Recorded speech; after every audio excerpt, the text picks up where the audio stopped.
2023 is set up to be one of the biggest years for the Mariners in recent history, but I have 5 bold predictions going into 2023, and if number 1 comes true, I will do a silly little dance. That's how excited I'll be. Number 5 on my 5 bold predictions list is that Eugenio Suarez will compete in the Home Run Derby at the All-Star Game in 2023. Obviously, the All-Star Game is being held in T-Mobile Park, and who better to compete than the person who led the Mariners in home runs last year in Eugenio Suarez. Now, you may be thinking to yourself, it's going to be Julio. But coming off of last year when Julio participated and almost won, it might be kind of hard to see him doing it again because of all the wrist problems he had. And obviously, he's very important to the Mariners lineup, so they may not want him to go through that again, but he came so close to beating Juan Soto in 2022. With the Home Run Derby in Seattle, I feel like one of Gino, Julio, or Cal has to participate in this Home Run Derby. I would love for it to be Julio, I really would, but if it can't be Julio, I would love to see Gino up there get his moment and maybe bring it home for the Seattle Mariners in T-Mobile Park. Number 4 on my list is a big one. I have Julio Rodriguez stealing 40 plus bases. Now, I know what you're saying, but Colton, the Mariners don't want him to steal bases. They want to keep him healthy. And I agree, but you cannot take that away from Julio. You cannot take one of his best tools away from him. And especially with the new rules in 2023, stealing bags is going to be a heck of a lot easier, especially for somebody as fast as Julio Rodriguez. Batting at the top of the lineup and being able to get him from first to second or second to third on a stolen base is going to be so big for the Mariners lineup and their production in 2023. Julio stole 25 bags in 2022, and his projections only have him at 18 bags, meaning that they kind of agree that he's not going to steal as much because they want to keep him healthy. And I get that, I really do, but with someone with Julio's speed, I can only imagine how the new rules and the pickoff rules are going to work for a player of Julio Rodriguez's caliber. Julio actually talked about his speed and how much he wants to be able to steal bases in an interview that he did on his YouTube channel at the end of the year. Check it out. But I feel like that was always important of being able to do everything on the field. If I had a chance to run, kind of throw a guy, run the ball down, so all those kind of things, I feel like they were really important to me too. So being able to run, be able to create basically problems on the bases, kind of stealing and all that, and going first to third, scoring on the ball down the line from first, all those things I feel like they're really important to me because at the end of the day, they're gonna just help the team win and create more chances for us. So that's what really matters to me. Just let Julio run, just for fun.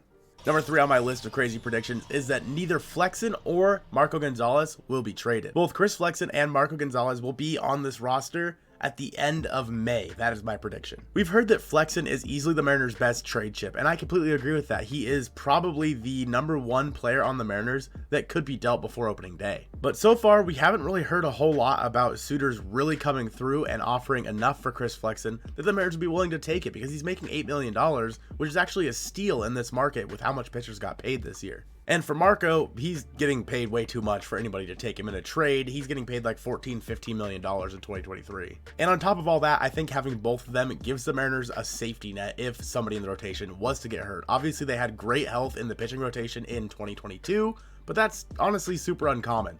And so having someone like Marco as well as Chris Flexin waiting in the wings, especially when you have lower level talent like Taylor Dollard, Emerson Hancock, Bryce Miller, having guys like that in the minor leagues, you are really setting yourself up for success in the rotation. Even if you do have like George Kirby go down for a month, or you lose Gilbert for a few starts, you can fill in those spaces really easily with one of these guys. Now, the trade deadline, this could be a different story, because at that point you will see if Bryce Miller or Emerson Hancock or Taylor Dollard, if any of them are kind of knocking on the door, ready to come up and just waiting for a position, then you can maybe see someone like Chris Flexin go in a deal where maybe another team had a starter get hurt and they need a reliable starter. Then that could be a different story. Number 2 on my bold prediction list is the Mariners extend Colton Wong. We've heard a lot about them trying to extend Teoscar Hernandez, and I made a video about that yesterday if you do want to check that out, but we have not heard a lot about them extending Colton Wong. But the Mariners have liked Colton Wong for a long time. In fact, Jerry Dipoto tried to sign him as a free agent a few years back. Instead, he went to Milwaukee. Now he's in Seattle on a 1-year deal, and I wouldn't be shocked if Jerry Dipoto now decided to try and lock him up. For the Mariners, a reliable second baseman is something they have not had since Robinson Cano left. And Colton Wong has been pretty consistent throughout his career.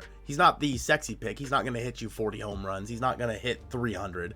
But Colton Wong is consistent enough to play second base every single day. He plays great defense, and offensively, he seems like he's starting to figure it out. For the Mariners, they don't really have anyone knocking on the door to take that spot. So Colton Wong is really their best option. There's no one in the Mariners farm system that is a second baseman that's going to be coming up this year or in 2024 that I can think of. And of course, the free agent market is such a fickle thing. We know how much the Mariners dislike signing free agents to long contracts. So Colton Wong may be their best bet. And honestly, I'm okay with that. I wouldn't be shocked to see like a 3 or 4 year deal for Colton Wong, maybe like 10 to 12 million a year. And number 1 on my list, this one, I will be so excited if this comes true, and this is a big stretch. My number 1 bold prediction is that Jared Kelnick becomes an all-star.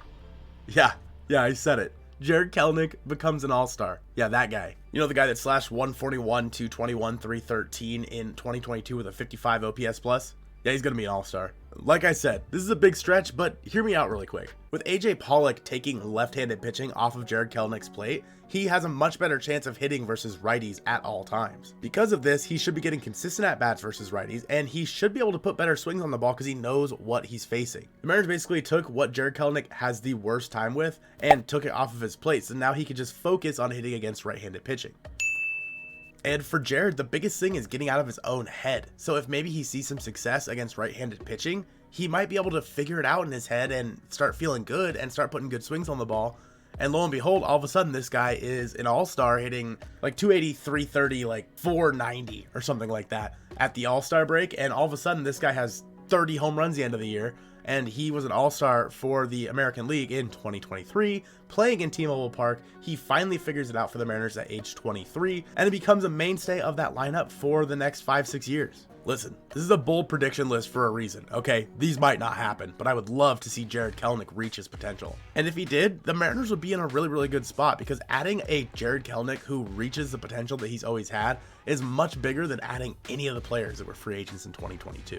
And we talked a little bit about what we want to see from Jared Kelnick in 2023 in this video on the screen right now of 2023 New Year's resolutions. Go ahead and check that one out. I appreciate you guys watching this one, and go Mariners.